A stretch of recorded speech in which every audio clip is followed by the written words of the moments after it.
Krishna Haldar,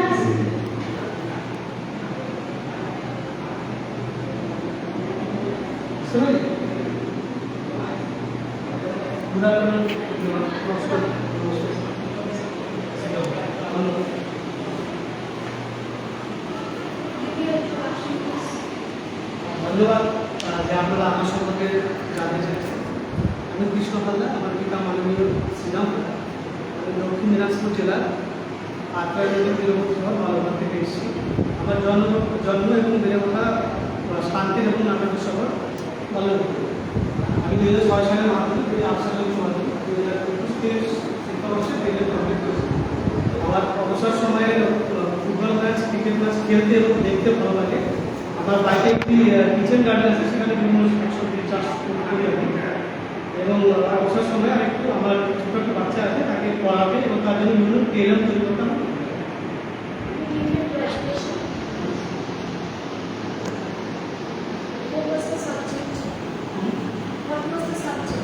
actually আমার গ্র্যাজুয়েশনটা complete করি।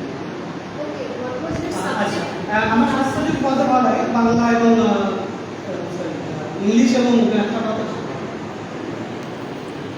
আচ্ছা, আপনি হ্যাঁ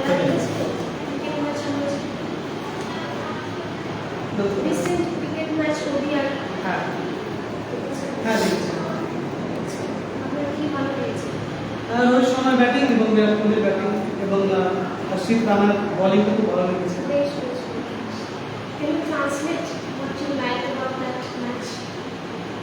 অ্যাকচুয়ালি হর্ষিত রানা যেটা বললাম, যে কামব্যাকটা যেটা ওর যেটা সমালোচনা হচ্ছিল, তো সেটা সে জবাব দিয়েছে, তো সেটা খুব ভালো লেগেছে।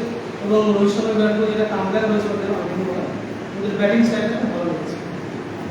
আচ্ছা, লাস্ট ওডিআই ম্যাচে বিরাট কোহলির যে একটা বিরাট কোহলির যে একটা রেকগনাইজেশন পদ পেল, সেই জিনিসটা কি?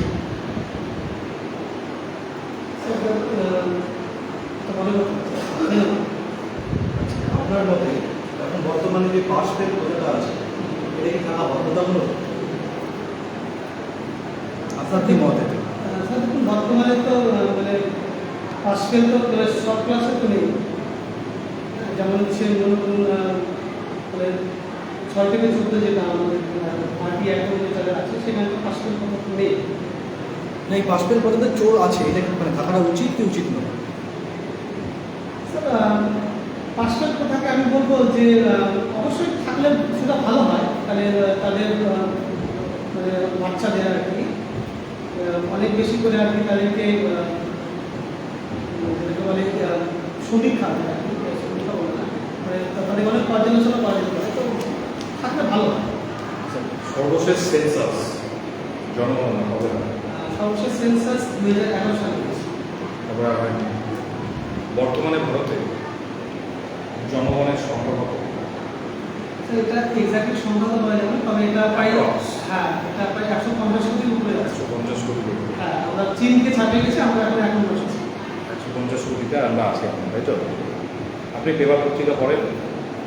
পেপার থেকে সেভাবে দেখার টাইম হয় না, আমি মানে খবর রাখি। বিশ্বের বর্তমানে সবচেয়ে ক্ষমতাশালী রাষ্ট্র কোনটি?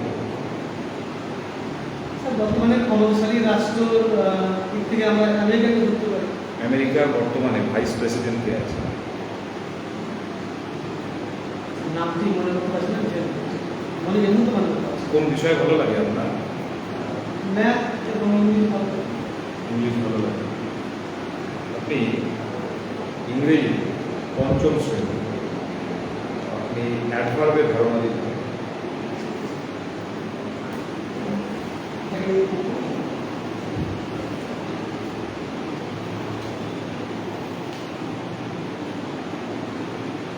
Good morning my India students, সবাই কেমন আছো? ভালো আছো? আমিও খুব ভালো আছি। আচ্ছা দীপিকা, তুমি গতদিন ক্লাস আসলো কেন? শরীর খারাপ তোমার? এখন কেমন আছো? ভালো আছো? আচ্ছা বলো তো, আজকে কত তারিখ? সুবীর বলো বলো।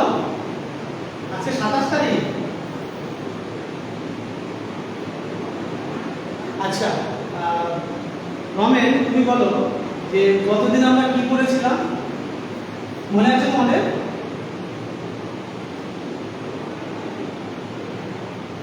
বলো বলো। হ্যাঁ, গতদিন আমরা হচ্ছে অ্যাডজেক্টিভ সম্পর্কে পড়েছিলাম, তাই না? আচ্ছা, তোমরা সকলে খাতাতে দুটি অ্যাডজেক্টিভের নাম লিখে ফেলো তো। তাদের লিখবে কিন্তু, তাদের লিখবে।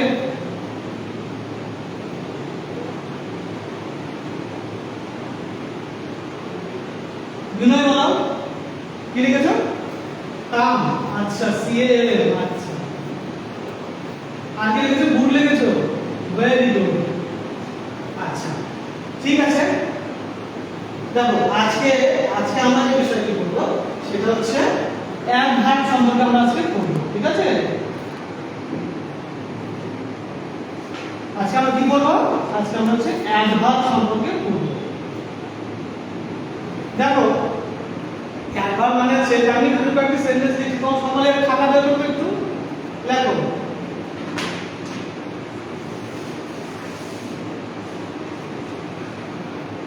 একটু লেখো এগুলো।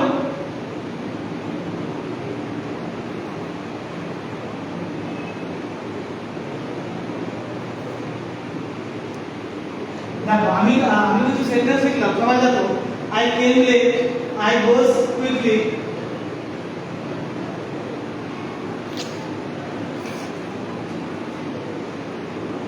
আর লেখো। দেখো, আর এটা হচ্ছে দে রাইজ আর্লি। তোমরা দেখো যে এই যে সেন্টেন্সটা, আমরা জানি এটা ভার্ব, এটা আমরা জানি প্রোনাউন।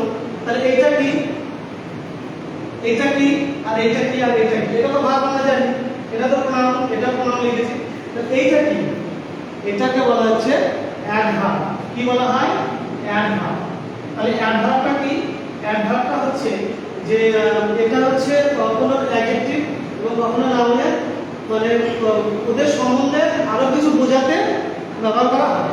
আমি কিছু বোঝাতে মানে বিষয়টা ক্লিয়ার করুন। আর একটু বোঝাতে বলতে যেমন আই কেম বলে বলে আই বলে লেট মানে কি? দেরিতে আসে।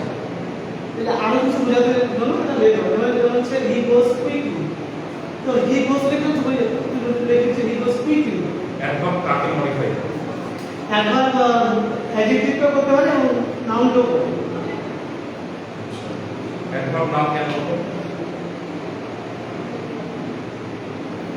এটা অ্যাকচুয়ালি বাংলায় বলে বলা হয় যে ক্রিয়া বিশেষণ।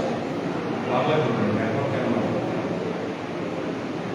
আপনি আমেরিকা স্কুলে পড়াবেন, এটা অ্যাকচুয়ালি মানে এর মধ্যে মানে বলতে ধরুন আপনি পারছি আমেরিকাতে গেছেন, বাচ্চাদেরকে বোঝাচ্ছেন অ্যাডভার্ব, তাহলে আপনি বলবেন এটা কি ক্রিয়া বিশেষণ? না, সেটা বলতে পারছি না। এর মধ্যে মানে বলতে পারছি না, আমি বসুন।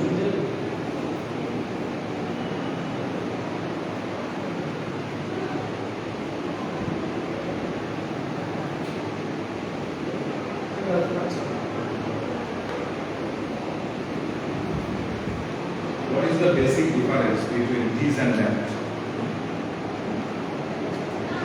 বেসিক্যালি হচ্ছে দিস বলতে হচ্ছে মানে কোনো জিনিস কাছে যেগুলো আছে সেই কাছে জিনিসগুলোকে বোঝাতে দিস ইউজ করা হয়। যেমন দিস ইজ পেন, যদি হাতে পেন থাকে বলো দিস ইজ পেন।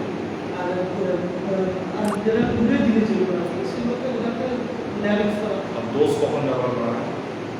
ওই অ্যাকচুয়ালি দিসের অ্যাকচুয়ালি মানে পুরো ফর্ম হচ্ছে আপনাদের দোষ। আর অ্যাকচুয়ালি দূরের জিনিসটা বোঝাতে আর কি, যেমন দ্যাটের হচ্ছে পুরো ফর্ম হচ্ছে দোষ। That is your dose. Very sure. লসাগু আর গসাগু, এদের দুটোর মধ্যে তফাৎ কি আছে? লসাগু হচ্ছে লঘিষ্ঠ সাধারণ গুণিত, আর গসাগু হচ্ছে গরিষ্ঠ সাধারণ গুণনীয়। গুণিতক কেন নাম হলো? গুণিতক অ্যাকচুয়ালি মানে যেটা বলবো গুণিতক মানে মানে কোনো একটা সংখ্যা তাকে 1 2 3 4 5 তারপর গুণ করে চলে গেলে সেটা হচ্ছে। আপনি এক কথায় শিক্ষককে কি বলবেন?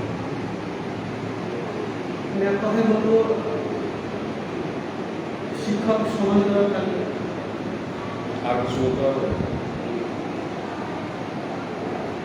ঠিক আছে, আসুন বেস্ট। আসছে। Yeah.